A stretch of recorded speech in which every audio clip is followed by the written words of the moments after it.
And yeah, Justin mentioned what we're going to be covering today is basically we're going to be showcasing the different ways that you can interact with your customer remotely.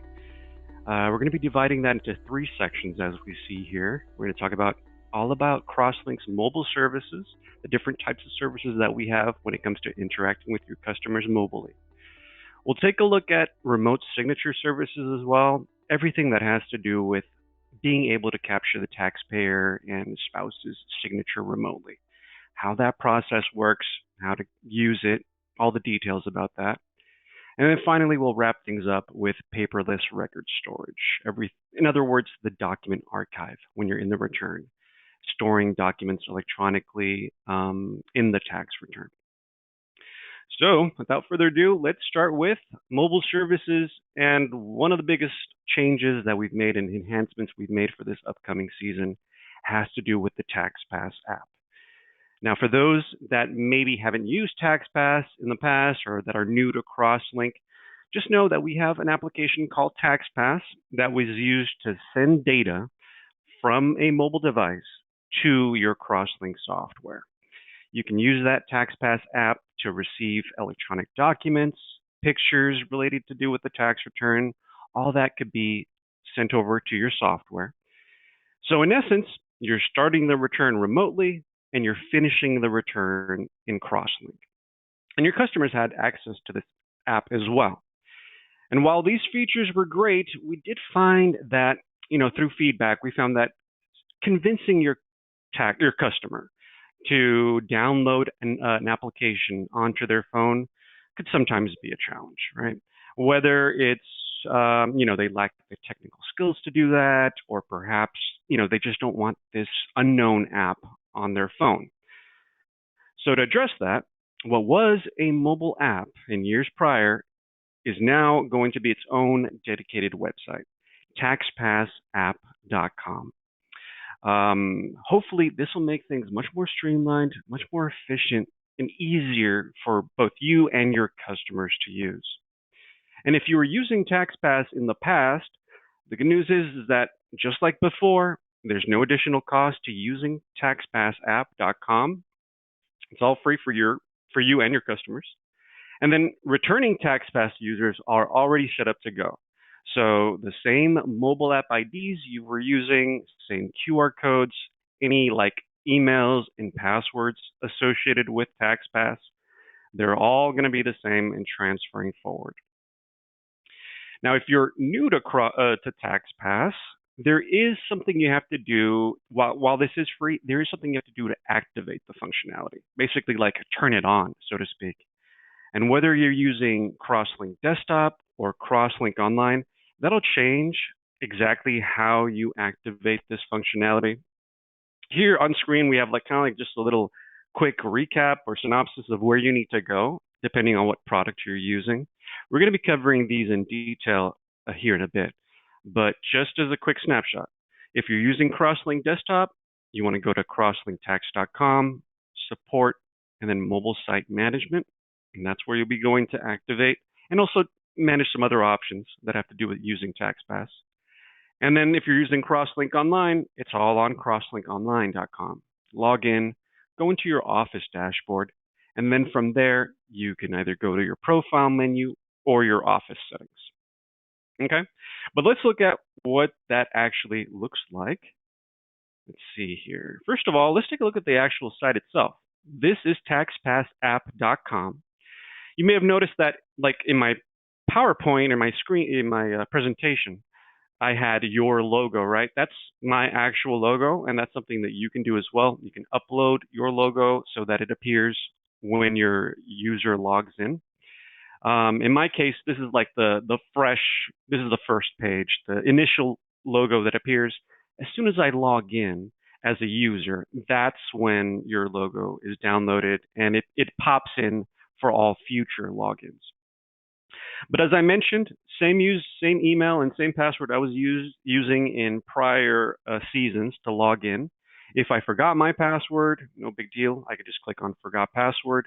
And if I'm brand new as a user, let's say as a customer wanting to send you data to your CrossLink software, I can register directly here to use the app. That's when I register as a new user, that's when I have to use the mobile app ID and all that, which I'll review here shortly. So logging in, this is an example of what you and your customers can expect, starting the tax return process, sending any documents, attaching it to the return, all that. So definitely recommend that you take a look. And to activate this functionality again, if you're using our desktop software, you want to log into the CrossLink Tax website. It's all about the support tab, mobile site management. Here it is. Ignore this information up top. This is going to be updated soon. But down below, this is the important piece right here. This is where you'll see all your different user IDs if you have multiple tax offices or different programs. If it's just the one installation of CrossLink desktop, it'll be here. And then all you have to do is click on this green plus sign. If you see that you have a green plus sign here, it means that it has not been activated. Once you click on this, it'll give you your QR code and your mobile app ID. These pieces of information are used when, let me show you that real quick. Let me log out. There's an example of the logo popping in. As soon as I log in, then the TaxPass app knows what office I'm associated with, and it's uploading the logo for me, so that next time I'll see it. And then here's an example of like someone that's brand new, that's registering to use the app.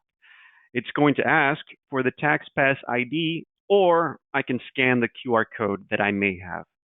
It's just another way of entering in this mobile app ID, which is now called the TaxPass ID. I should clarify that. So now here's the information that you're looking for. Here's the information that someone would need to access that TaxPass app, either the actual code that you have associated with your office, or this QR code if they're wanting to scan that code. Okay? So pretty straightforward. You activate it. Now it's ready to go. If you'd like, I recommend uploading the logo. Here's a direct link to do that. And then also, you can take a look at the contact information. See what information appears when the person is using the app and your office information shows up. This is where you can manage that and edit it so that whatever information displays here is the information that's going to appear on the app. So that's CrossLink Desktop. CrossLink Online, as I mentioned, that's handled on CrossLink Online. I'm going to log in real quick. I'm logging in as the franchise main, so I do want to go into one of the offices. I want to access that office dashboard. So I'll click on View next to my office. Now I'm looking at the office dashboard. I can see up top here, Office. And then from here, I can either go up top right to my profile menu. I already activated my TaxPass, so it's showing me the information here. But if I didn't, or if I hadn't activated it yet, I'd have a link to activate it right here. And then another area where you can go with a little bit more options is Office Settings. All the way on the bottom left, Office Settings, we have an option here called Mobile Application. And there you go. You have the same deal. If you haven't activated it already, you'll see an Activate link button you can click on, essentially. You have the ability to upload the logo here as well. And when it comes to CrossLink Online users, you have an added benefit of being able to add an email address that would be notified whenever something is submitted via TaxPass. You'll receive a notification sent to this email, kind of like as a heads up, basically. Now, once you're signed up and ready to start using TaxPass, the question may be, how do we actually import returns from TaxPass? Well, if you're using desktop, we're here on the work in progress summary of the desktop software. You just want to click on this TaxPass mobile app retrieval option right here on the main page. This will basically load any returns. Let me see if I have any in here. I don't think I do. But if you had anything that was waiting to be submitted or submitted via TaxPass and waiting for you, this is where they'd all appear listed out, and you could import those returns into your software. And then in CrossLink Online, returning to CrossLink Online, I'm going to get out of settings. It's going to be when you're looking at your returns. So if I'm in the tax returns area, right, I can have this new return button up top. Right next to it, I have this little arrow button. And if I click on that, there it is. Import mobile returns. Let me click on this show imported. And I'm sorry, I don't have anything to really demonstrate, but if I had any, they'd be listed out here. All right. So that is setting up TaxPass. One thing to look forward to is your ability to connect customers directly with the TaxPassApp.com. I can't really demonstrate this because this is incoming as part. It'll most likely be available by the end of December. But just be aware, if you're using CrossLink Desktop, you'll be able to email an invitation to get kind of like connected to the TaxPassApp.com web address. And then if you're using CrossLink Online, you'll have a direct URL in the profile menu. In that profile menu that I was talking about before, here's an example. You'll have like essentially a link that takes you straight to your TaxPassApp.com address. Very convenient. So, like I mentioned, the TaxPassApp.com web address is live. You can go visit it right now, and returning customers can even log in and start kind of like playing around in the software, start getting ready for the new season essentially, but they cannot submit any information just yet, nor can you retrieve information on CrossLink just yet. That'll all activate towards the end of this month. Okay. So that's TaxPassApp.com. Big changes there, but also pretty big and new for this upcoming season is remote invoicing, another way that you can interact with your customers mobilely. And this has to do with charging your customer for your tax preparation services. Now you can charge your customer directly through the software, and customers would receive an emailed invoice that it'll have a pay button right there on the invoice to pay for your tax preparation services. Now keep in mind that Pay Junction account is required for this type of functionality. If you were trying to charge your customer remotely, you would need a Pay Junction account.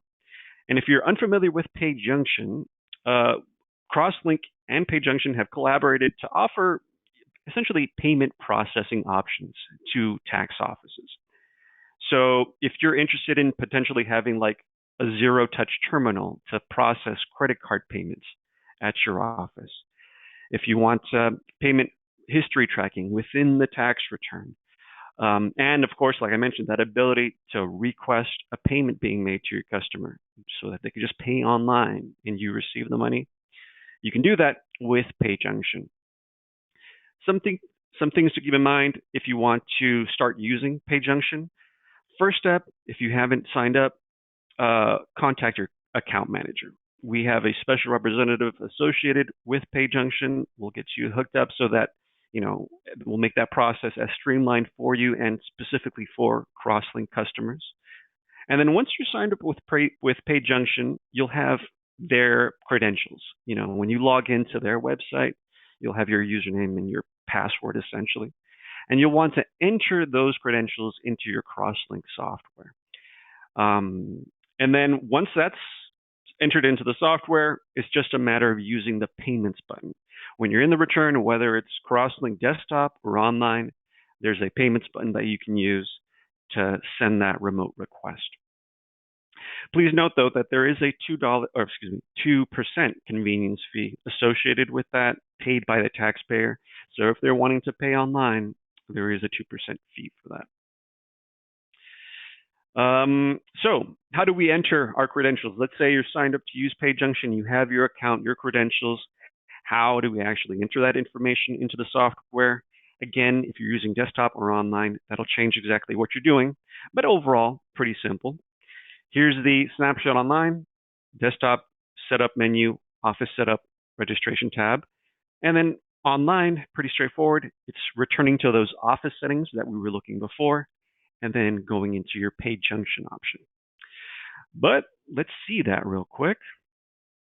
So desktop, setup menu, office setup. It takes you straight to the registration tab, and here it is right here. Pay Junction API settings, your login, your password. That's where you enter that. And then, actually, while we're here, let's just review the payments button real quick. But I need my new software. While that's loading, let's take a look at the options for online. Online, returning into the office settings, right? So you do want to be looking at the office dashboard, go into the office settings for that office, and then you have your Pay Junction option over here to the left. Here's the information to enter in your login, and you also have a link. If you want to learn more about Pay Junction, see some of what they have to offer you, you can go to payjunction.com for more information as well, and there's a link for that right here too. So returning into the software, let's take a look at that payments button, just so it's, pretty straightforward, but just in case, there we go. Let's open up a tax return here. I'm in the new software, tax year 22. This return is basically all good to go. No more errors overall.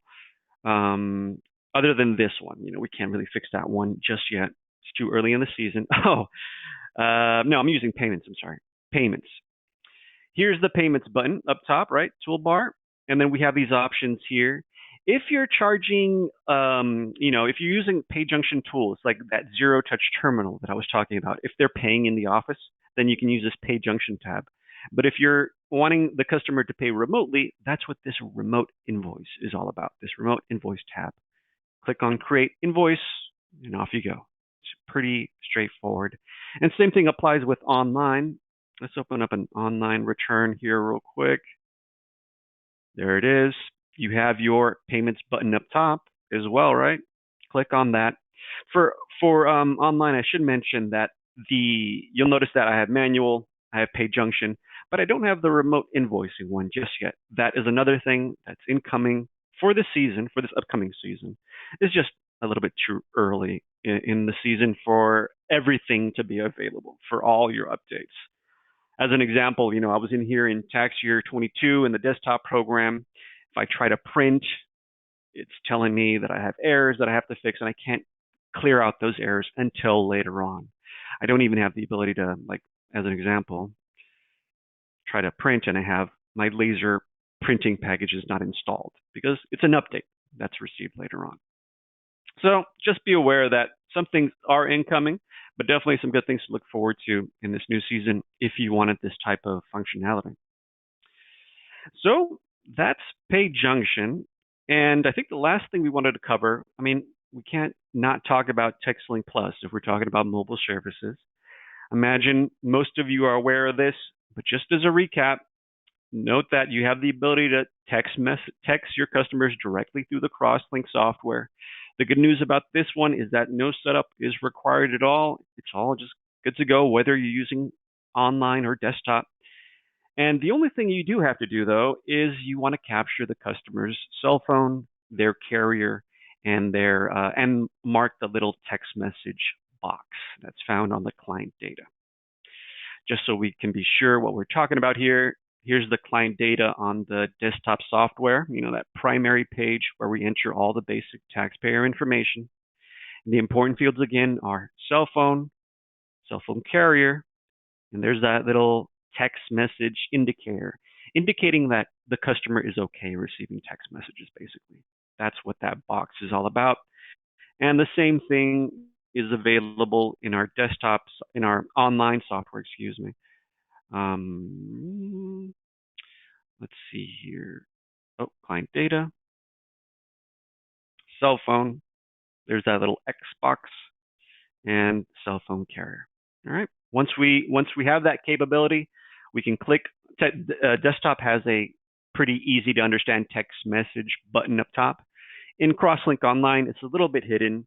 If you don't know, it's up here on the top right with this little arrow, and there's the send text message option. All right. Okay, well, let's see what else we have here. So those are our mobile services.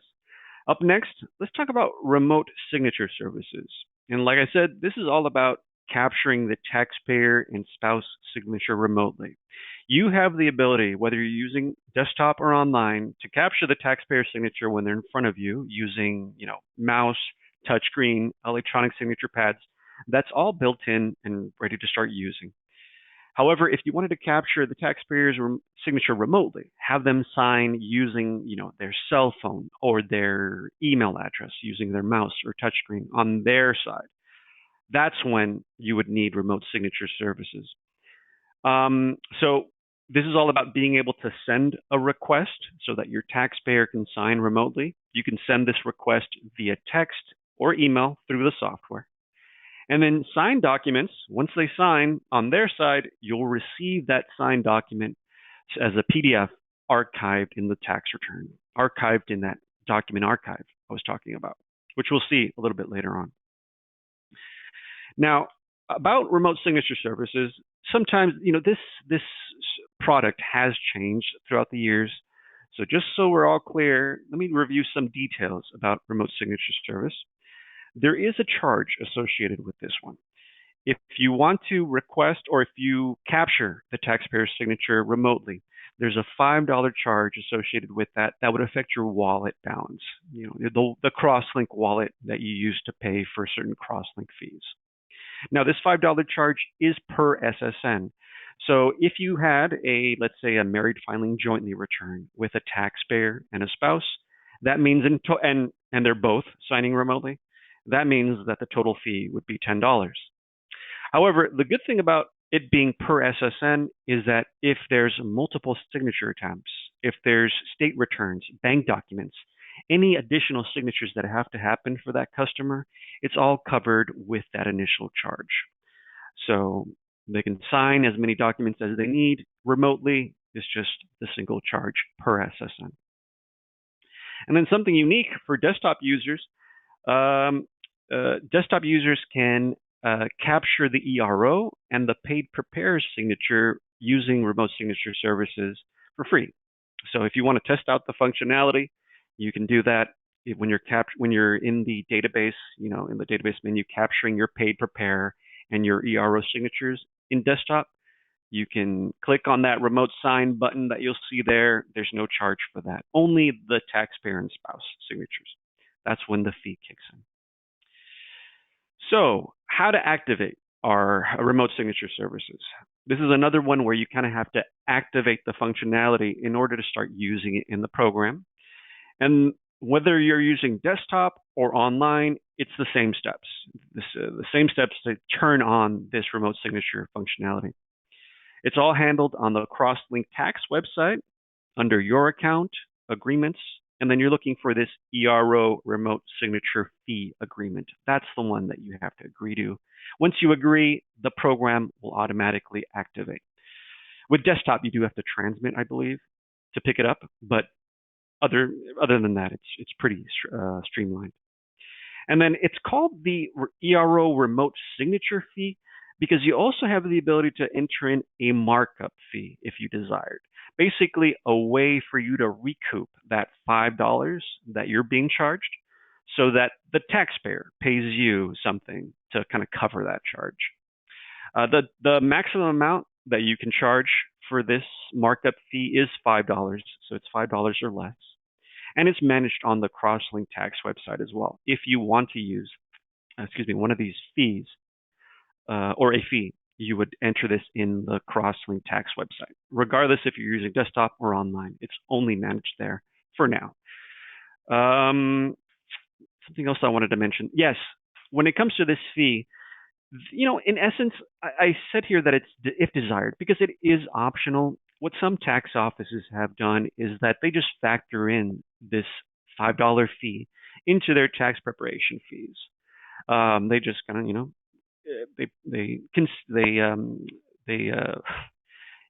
whatever fee they charge for tax preparation, they're factoring in this $5 that they have to spend for the remote signature. However, if you want a separate line in the invoice that says remote signature fee, right? And then $5 or less, whatever you're charging, that's what this is about. If you want a separate line that's automatically showing up in the invoice, that's when you can do this, but it is optional.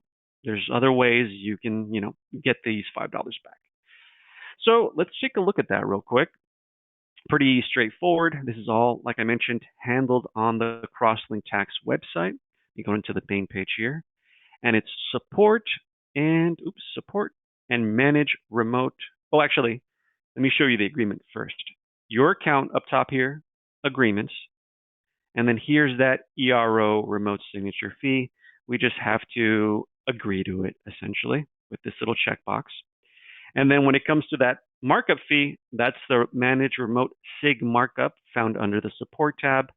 You'll see all your different user IDs here, and you can, select which offices you want to have a markup fee, and then type up the amount here, 5 or less. And that way, like I said, once you add a markup fee here, the tax return invoice will have a separate line that says remote signature fee, and then whatever amount you enter in here. And in the return, I should mention, in the return, you also have the ability to either, if you have this fee, you can choose in the return whether or not you really want to add it to this one customer, or if you don't want to add this fee for this specific customer, kind of like, you're giving it to this customer for free in a sense. So you have some other options. Just because you mark it up here doesn't mean that you can't modify it later on in the return. You have that option. When it comes to your tax preparation fees, you could always modify them in the invoice. All right, so back to the PowerPoint. Let's see, our last topic, paperless records. And like I mentioned, this is mostly having to do with the document archive that's found in the return. Whether you're using desktop or online, you're all going to have a document archive for each and every return. And it's pretty integral and integrated with TaxPass and remote signature services. Anytime you get a signed copy of a tax return, that's going to be stored as a PDF in the document archive. When it comes to receiving documents and pictures from TaxPass, all those documents and pictures are stored in the document archive. And then something unique when it comes to CrossLink Online, you can email a request directly to your customer so that they can upload documents remotely. Send them a link, send them an email that contains a link, essentially. And then the taxpayer can use that link to upload documents that you would then see in your document archive. Really cool. When it comes to CrossLink Desktop, if you're looking for something similar, that would be the TaxPass app. But online, you have this extra button, which we'll see here. So first of all, how to access the document archive. Like I said, this is pretty straightforward. You open up the tax return, whether it's desktop or online, open up the return. Every return has its own document archive under the attached forms area. So let's take a look at that real quick. Here I am in a tax return. I'll go to my document archive. There it is right here. Mine is all blank, but I have these buttons down below where I can scan an item. This scan button is if you're using the handheld scanner, this specialized tool that some customers may have. Overall, it's pretty rare. So you probably won't be using this scan option unless you have one of those handheld scanners. If you have your own flatbed scanner or printer that has a scanner, the import button is what you'd want to use. Import and then browse for the file that was scanned in. This is if you're manually wanting to attach some sort of file in here, by the way. Those signed documents that are coming from an electronic signature or those TaxPass documents, those all appear in here automatically. They'll just populate. And then this document archive, by the way, can also be used to attach any documents that you need to send along with the return to the IRS. So if you have to send a divorce decree or a birth certificate or death certificate, if you need to attach those types of important documents along with the return so that the IRS can review them or something, the IRS is requesting them, you can do that with the attach button that you find here. You can delete items, and then you could also email. You can email documents that you have stored in here to your customer. That option is available. Now for online, let's take a look at CrossLink Online real quick. We have, the document archive over here to the left as well. Here you have the add new documents. Just like desktop, if it's TaxPass, if it's signed documents, they'll populate in here automatically. But if you want to attach your own document manually, That's what this Add New Documents button is all about. You can browse for that document like we did with desktop, or you could also scan if you have that handheld scanner. The scan button is available here as well. And then the other option I was talking about, request documents. This is unique to CrossLink Online. So, if you want to request a specific document, you can just enter some information here, to who and what type of document you're requesting. Click on this request button, and the email will be sent out to the customer requesting, that document so that they can upload it on their side, and you'll see it over here on your document archive. So very, very interesting and cool functionality there. So hopefully, streamline some processes for you. And as a quick recap, because I think that's everything we had to cover today. Let me just think about something else. Yeah, I think that's everything. So as a quick recap of everything that we covered, all the different types of mobile options that we have available to you. Here's, what we covered, and also kind of like think of it almost like a cheat sheet as to where you can go to get started to either activate this functionality.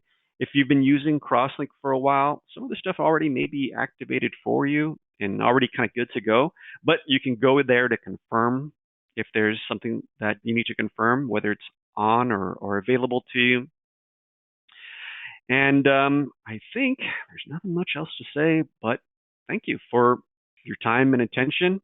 Hope you found the information beneficial. But of course, if you have any questions or if you need help with any of this setup, you can definitely contact us, let your account manager know, or support. We're available to assist.